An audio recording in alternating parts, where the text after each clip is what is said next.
My YouTube channel वैदिक ओरी।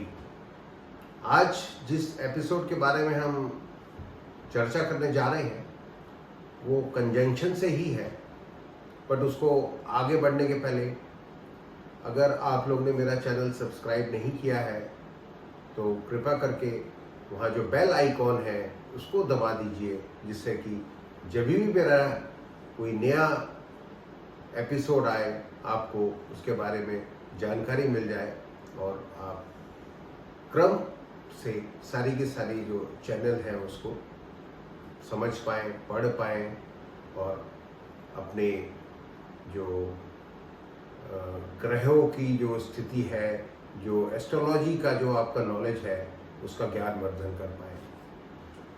तो आज हम एपिसोड नंबर 22, एपिसोड नंबर 22 में we will be talking about the conjunctions. जैसे कि पहले के जो मेरे 2 एपिसोड्स थे उसके बारे में भी मैंने कंजंक्शंस के बारे में ही आपको जानकारी दी। तो आज जो एपिसोड नंबर 22 है उसमें जो प्लैनेट हम के बारे में हम डिस्कस करेंगे वो है Mangal. Conjunction of the planet Mars Mangal with other planets. मतलब इसका मतलब ये होता है कि जब मंगल किसी भी घर में, कुंडली में किसी भी 12 घरों में से किसी भी घर में अगर किसी दूसरे प्लैनेट के साथ उसका वहाँ मेल होता है तो उसको कंजंक्शन बोलते हैं।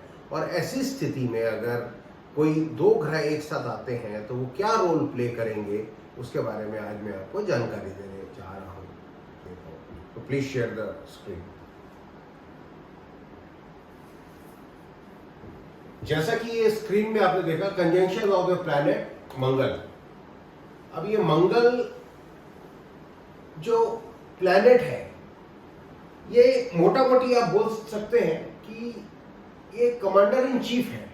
जैसे पुराने एपिसोड्स में मैंने बोला था जो मंगल है वो उसका रोल क्या है, he is a commander in chief. ये जो प्लैनेट है मंगल है ये विल पावर को भी दर्शाता है। आपके अंदर की जो विल पावर क्या है वो दर्शाता है, आपकी स्ट्रेंथ को दर्शाता है, आपके स्टेमिना को दर्शाता है, आपकी जो अंदर जो फाइटिंग एबिलिटी है उसको दर्शाता है। और ये एक एक्सीडेंट का कारक भी है। ये अगर कोई लाइफ में आपके एक्सीडेंट हो तो आप ये समझ सकते हैं कि उसका मंगल ग्रह का कहीं ना कहीं उसका रोल कहीं ना कहीं आपकी कुंडली में है, जो एक बेनिफिक इन्फ्लुएंस उसके ऊपर है या फिर उसकी जो प्लेसमेंट है वो ठीक नहीं है। तो आज जो कंजंक्शंस, जो पहला कंजंक्शंस है वो आज जो मैं आपको बताने जा रहा हूं मंगल पर सूर्य। जैसे मैंने आपको कहा पुलिस, ऐसे कंजंक्शंस अगर किसी हाउस में आते हैं तो पुलिस, आर्म्ड फोर्स जैसे आर्मी, नेवी, एयरफोर्स, कोई हाई रैंकिंग ऑफिसर्स की पोस्ट जिसमें कोई वर्दी से संबंधित वो होता है, वो बंदा इस टाइप के उसमें जाता है। मंगल और सूर्य का conjunction, Mangal commander in chief है, सूर्य राजा है, गवर्नमेंट का कारक भी है। तो ये दोनों के दोनों कंजंक्शन से आदमी की ये सारी चीजें दर्शाई जाती है। जो सेकंड कंजंक्शन है वो है मंगल और चंद्र का। जैसे कि मैंने यहाँ जो लिखा हुआ है, ऐसे जो बंदे होते हैं they are the short tempered due to the harsh speech. ऐसे बंदे बड़े शॉर्ट टेम्पर्ड होते हैं क्योंकि चंद्र जो है आपका मन है और मंगल जो है ये कमांडर इन चीफ है। बड़े शॉर्ट टेम्पर्ड बंदे होते हैं ऐसे, और short tempered due to the harsh speech. उनकी जो जवान है, उनकी जो जुबान है वो थोड़ी सी कड़वाहट होती है। एंड उसके आगे मैंने जो लिखा है the natives turns friend into enemy. ऐसे बंदों के कुंडली में उनके जो फ्रेंड्स होते हैं बहुत आसानी से उनके दुश्मन हो जाते हैं। तो इसका मतलब ये हुआ। जो थर्ड है वो है मंगल प्लस बुध। बुध जो है आपकी इंटेलिजेंस ही आप बोल, मंगल के बारे में तो मैं आपको बता ही रहा हूं। तो ऐसे कंजंक्शन जो होता है मंगल और बुध का जो कंजंक्शन होता है, ऐसे बंदे टेक्निकल फील्ड में इंटरेस्ट रखते हैं बिकॉज ये टेक्निकल का भी एक कारक है और ये इंटेलिजेंसी का कारक है। तो टेक्निकल फील्ड में ऐसे बंदे का इंटरेस्ट होता है। बहुत कुछ ऐसे आप बोल सकते हैं कि ऐसे बंदे जो होते हैं वो एक मैन्युफैक्चरिंग फील्ड में भी बहुत अच्छा योगदान प्ले करते हैं। और जो दूसरा मैंने लिखा है, win the battle through aggressive conversation. Win the battle through aggressive conversation. अगर कहीं कोई वाद विवाद हो जाए या कोई कन्वर्सेशन हो जाए तो ऐसे बंदे जो होते हैं वो उनकी जीत होती है उसमें, because win the battle through aggressive conversation. उनकी उनमें क्षमता होती है कि उसको कैसे अपने वाणी से उस चीज को जीतना है। और ऐसे बंदे जो होते हैं they are the very aggressive lawyer. आपने देखा होगा कि कोई वकील बड़े शांत प्रभाव के होते हैं, कोई एग्रेसिव होते हैं, बड़े एग्रेसिव होते हैं। आपने कभी कभी ये भी देखा होगा कि टीवी में आपने देखा होगा जब कोई कन्वर्सेशन हो रही होती है तो कुछ बंदे बड़े बड़े एग्रेसिव हो जाते हैं। तो आप इससे ये स्पष्टीकरण कर सकते हैं कि उनका बुध और मंगल की युति होगी उसकी कुंडली में। आगे मैं देखूं मंगल और गुरु। मंगल और गुरु की जो युति होती है, in depth knowledge of the religion. गुरु क्या है?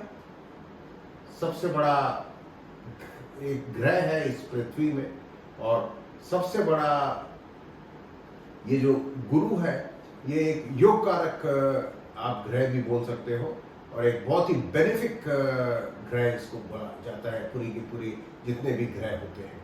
तो ये एक नॉलेज है, और ये क्या है, एक टेक्निकल है। और ये ऐसे बंदे जो होते हैं they have got a deep knowledge of religion. Religion के बारे में बहुत डीप नॉलेज ऐसे बंदे रखते हैं। एंड स्पिरिचुअलिटी, जो स्पिरिचुअलिटी होती है उसमें भी इनकी बहुत ज्यादा रुचि होती है। ये वेल रेपुटेड इन सोसाइटी। इसमें ऐसे बंदों की सोसाइटी में अपनी एक खुद की रेपुटेशन होती है, और टेक्निकली ये बहुत स्ट्रांग होते हैं। टेक्निकल जो फील्ड्स होती है, जैसे आपकी बहुत सारी टेक्निकल फील्ड्स होंगी जिसमें जो साइंस से संबंधित जो सब्जेक्ट्स होंगे उनमें ये बहुत स्ट्रांग होते हैं। उसके बाद जो पांचवा कंजंक्शन है मंगल और शुक्र। तो मंगल और शुक्र का जो कंजंक्शन होता है अगर वो किसी की कुंडली में हो तो ये शुक्र क्या है, भोग कारक। और भोग जब मंगल के साथ अगर मिल जाता है, ऐसे बंदे इंटरेस्टेड इन स्पेकुलेशन। ऐसे बंदे जो होंगे वो स्पेकुलेशन में, लॉटरी, सट्टा, जुआ, शेयर्स, ऐसे में उनकी रुचि आप देखोगे कि ऐसे में उनकी रुचि बिल्कुल ज्यादा होगी।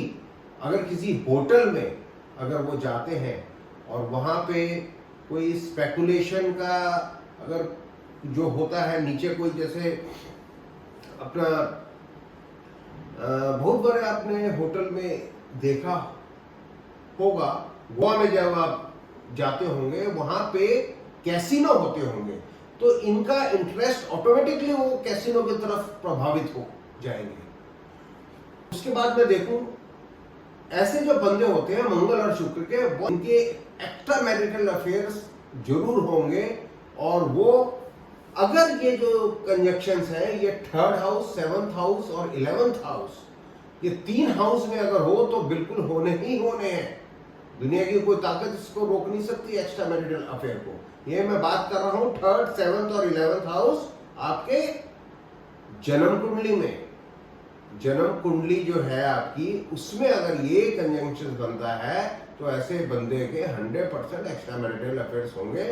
और अगर इसमें नहीं भी है तो भी एक्स्ट्रा मैरिटल अफेयर्स होने के बहुत चांसेस है। और ऐसे बंदे जो होते हैं अट्रैक्शन ऑफ पावर, इनमें बड़ा अट्रैक्शन ऑफ पावर होता है, एक अलग ही सुंदरता होती है, लोग इनके तरफ ऑटोमेटिकली अट्रैक्ट हो जाते हैं। ऐसे जो बंदे होते हैं जिसमें शुक्र और मंगल का कंजंक्शन है। अब आगे मैं चलूं मंगल और शनि। मंगल और शनि का जो कंजंक्शन है ये it is not a favourable conjunction. ये कोई बहुत अच्छा कंजंक्शन नहीं है। वो इसलिए अच्छा कंजंक्शन नहीं है क्योंकि ऐसे जो बंदे होते हैं इसमें बहुत सारी बुरी आदतें, बैड हैबिट्स आपको पाई जाएगी। ऐसे बंदे आप देखोगे कि ये बहुत बहुत अलग तरीके से फ्रॉड करते हैं। और ये कोई they are not religious also, ये भगवान को भी ज्यादा नहीं मानते। तो ये जो कंजंक्शन है कोई अच्छा कंजंक्शन नहीं है। और आगे मैं चलूँ मंगल और राहु। मंगल और राहु का जो कंजंक्शन है, मैं एक चीज आपको बता दूं, it occurs once in every 18 month, 18 साल में के बाद ये एक ऐसा कंजंक्शन आता है, क्योंकि ग्रहों की स्थिति को देखते हुए कि एवरी 18 मंथ्स अगर आज जैसे अभी ये जो चल रहा है, अभी ये चल रहा है आपका अप्रैल, तो आप ये मान के चलोगे कि 18 मंथ्स के बाद में दोबारा मंगल और राहु का कंजंक्शन आएगा। और ऐसा जो कंजंक्शन है, it relates to the violence, ये बहुत वायलेंस को मतलब दर्शाता है। और ऐसे जो बंदे होते हैं ये बहुत एक्सट्रीम में जाते हैं, कोई भी चीज में जाएंगे तो बड़ी एक्सट्रीम में जाएंगे ऐसे बंदे। तो कुल मिला के मैं देखूं तो this is not a good conjunction.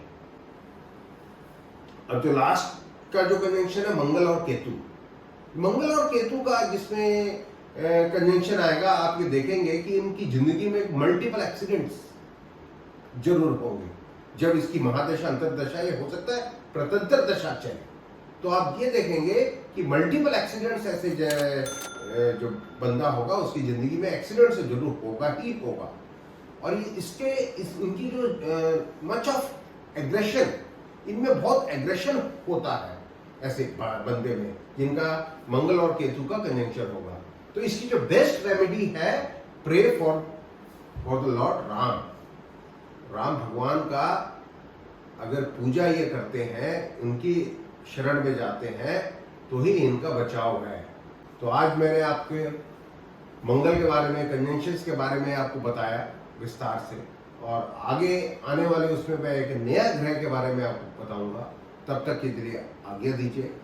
जय हिंद, जय भारत।